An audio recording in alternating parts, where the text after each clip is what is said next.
The John F. Welch Auditorium at Natrona County High School in Casper was standing room only as 130 Wyoming National Guardsmen were sent off to their latest deployment.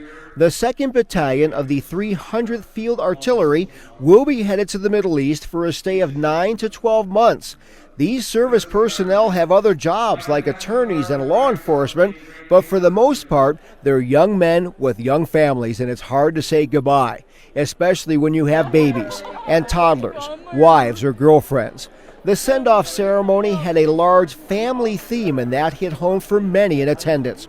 Jason Lutz works for the Natrona County Sheriff's Office. This will be his 3rd deployment, and it wasn't easy to leave the first time, and it's not easy now. It is an emotional time, but it is good to be emotional with them. But I mean, it is a little rough, but once everybody gets into a groove of things, like once we get deployed and get into a groove, and then same as the family, once they get into just adjusting, I think everything goes fairly well. I mean, it's still gonna be a hard time, but we should be able to communicate fairly well while we're over there. Some of these men and women are being deployed for the first time, and it will be a stark reality that birthdays and special family events will be missed. Communications between there and here are much better than a few years ago thanks to Skype and email.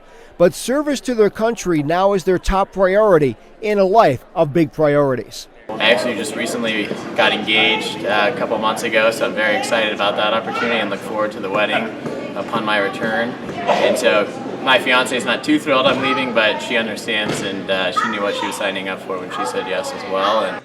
The 2nd 300th will be deployed for the 6th time since 2001. They'll be headed to Fort Bliss in El Paso, Texas first, then over to the Middle East. In Casper for Cowboy State Daily, I'm Frank Gambino.